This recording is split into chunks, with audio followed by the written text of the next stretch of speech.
Hey guys, my name is Ryan and welcome to Overwatch Central. I think I've made about 5 different winners and losers videos in the past 6 weeks or something ridiculous like that. So we are going over good heroes to play for Season 18, but not in the same style that we've done in the past. Also, I think it's fair to say that there's no bad heroes to be playing at this point, especially with the addition of role lock and stuff that I've said about the meta in the past. So it's less of a play these heroes, don't play these heroes, but more tiering them in the following.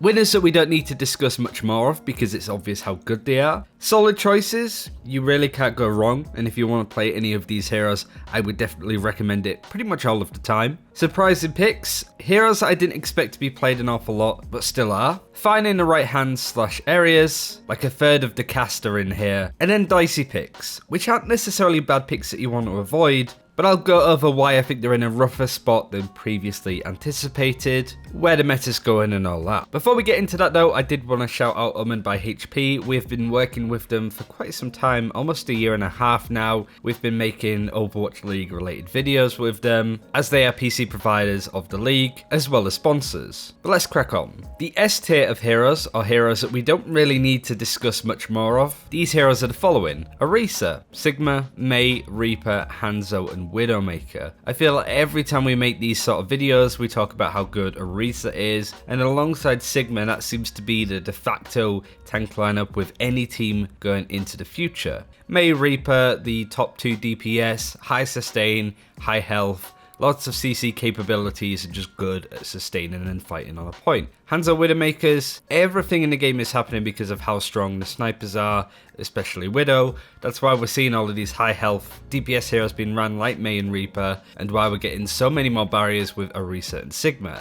Everything in the game is to counter the snipers, we don't need to talk about how good they are. However, I did want to highlight the solid choices, as these have changed over the past 4 to 6 weeks that we've been talking a lot about the meta. I would say the best support at the moment is still Baptiste. He is the most versatile, dynamic, hot on his feet hero that you can be playing right now. His healing output is so good to the point where he can effectively solo heal. Of course, he can't really do that anymore. He can output a decent amount of damage, especially when it's necessary to break any form of barriers, and his invulnerability field is great against Sigma ultimates. However, Baptiste's playstyle is fairly slow in comparison to some of the other supports. Areas where Orisa and Sigma may want to take their time, Hanzo's trying to get a pick on a map that's constantly moving, such as Escort or Hybrid. For other areas where you do want to scrap on an engagement like Mei and Reaper want to, Moira is one of the strongest supports to be running, both of which we've discussed how good they are currently. Moira isn't affected by the barriers at all much. She can throw out her healing orbs or damage orbs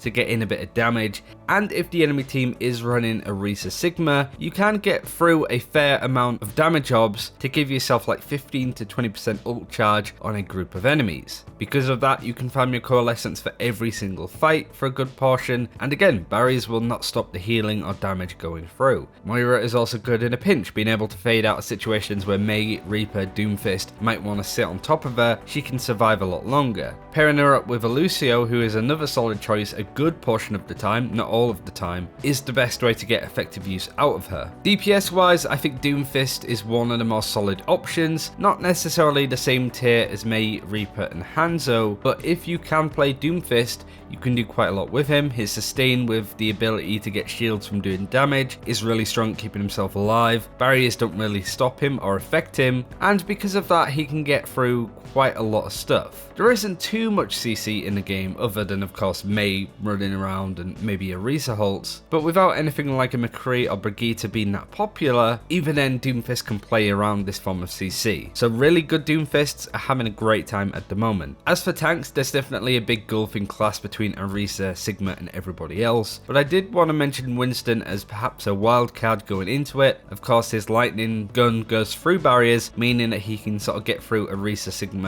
no problem. It's hard to say whether Dive could come back in a big way. I think if Lucio does get buffed or his nerfs reverted for how they affected goats, Dive might start coming back in, because that's the biggest weakness to these Orisa Sigma compositions, is just running through them or jumping on top of them. But I did want to give Winston some love. He's in a bit of a rough tough spot at the moment, but I can see a little bit of a resurgence coming in with Winston. We'll have to double check though when the stats come in to see if he is being played a lot. Next up, I did want to talk about 4 heroes that have surprised me with how often they're still being picked, either because I thought that they weren't very good before, but there are certain reasons as to why. The first 2 surprising picks for me have been Reinhardt and Zarya. Zarya still has some nerfs on the PTR ready to come on soon, so I might be speaking a little bit early, but Reinhardt and Zarya as a combo are still being played quite a lot, at least in my ranked games. It might be an anecdotal thing, I'm not necessarily too sure. I just felt that that combination was a lot worse than Orisa / anybody else, and because of that I didn't really give Reinhardt Zarya the time of day. Of course, Reinhardt with the steadfast changes make him so much funner to play and less of a chore, and Zarya Sigma's still being played quite a lot as a duo too. I still don't rate that combination, but I can understand why people may want to run it in ladder play. I don't know whether Reinhardt's pick rate has been hit at all, we'll have to see, but another hero that I thought would drop off quite a lot but is still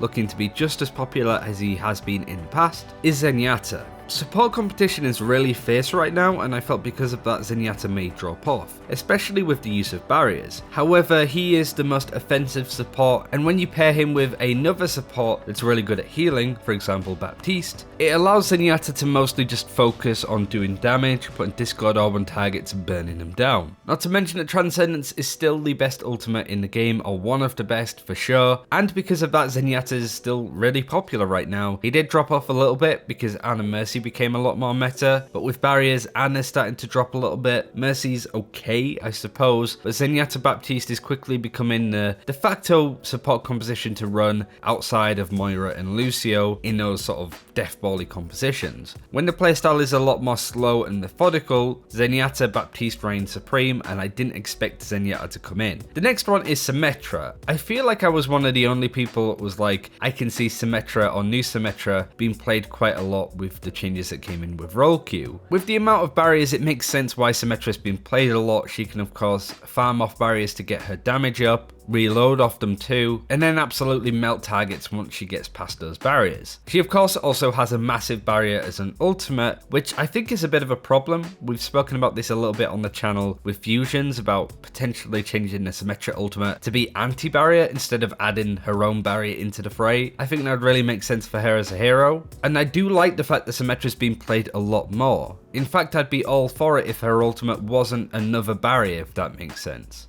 But I'm glad that she's getting her time in the sun, but she definitely does add to the whole barrier playstyle, which I most certainly do not like. When it comes to the rest of the cast, I will mention who are really good heroes in the right hands / areas at the end of this video, but I did want to highlight 5 dicey picks at the moment, which are still good. When you're really good at these heroes, you can definitely still make them work in a lot of ways, but as time has gone on, all of these heroes are starting to look worse and worse. Not necessarily losers, but more on their way out of being meta perhaps. A really good example of this is Roadhog. Roadhog and Orisa was the Stan couple, I suppose it would be, right? It was the Brad Pitt and Angelina Jolie. But all good things come to an end, and Roadhog has been kicked to the curb for Sigma. That combination and excessive barriers means that Roadhog can't really get those hooks in to get picks unless you're really clever with your whole hook combos or playing as a flanker, but you can't do enough damage to break either of their shields when they're constantly popping up, meaning that Roadhog really struggles to put a lot of pressure on the team that are just throwing out barriers for fun. But Roadhog's very much gone from an S tier off tank pick to more of an A or a B tier, and it's looking to get worse and worse as time goes on.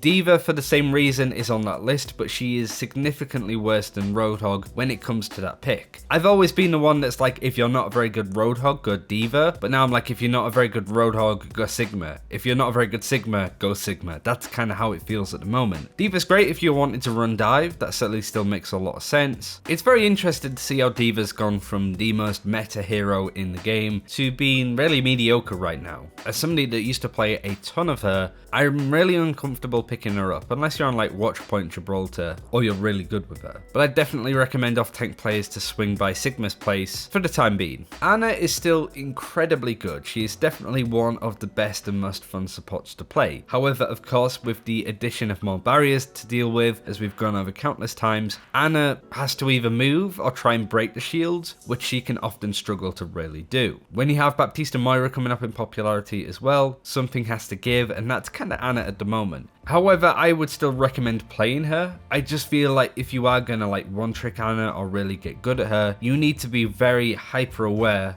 of when you're being completely shut down because of barriers. If you don't, you're going to cost your team games easily. Next up is Brigitte, probably more obvious. I've always been an advocate for new Brigitte, but I still feel it's a bit of a bad sign that after however many weeks since this rework was put on the PTR, nobody knows what to do with her, and I think that's a big problem. It might be a case of like Wrecking Ball, where over time people really see the impact that she can have, but at least right now I'm not seeing it unless some pros do some major stuff with her going into the playoffs. And finally, a DPS hero that is still fine, but definitely with Sigma being added in, Pharah players are really going to dislike him. Pharah is a fine pick for a good portion of the time, but you can easily be shut down with Sigma's ability to place her shield literally anywhere. This might be because I spent the last weekend with Valkyria that I'm putting her down on this list. It might not be that bad for her, but I still think it's worth considering and really noting down. Unless you're in a really open area of a map, like Lijiang Gardens as an example, you want to be really careful when running her. Like I said, none of these heroes I would necessarily say don't play them at all. If you do, you're really dumb or whatever. If you're a really good Pharah like Valkyria, you can still make her work for sure, but I just wanted to go over heroes that are a little bit dicey and really explain why. But the other heroes that we haven't highlighted, Ashe, Bastion, Genji, Junkrat, McCree, Soldier, Sombra, Torb, Tracer, Wrecking Ball and Mercy are all fine. Really, they're just fine. In the right hands, in the right areas,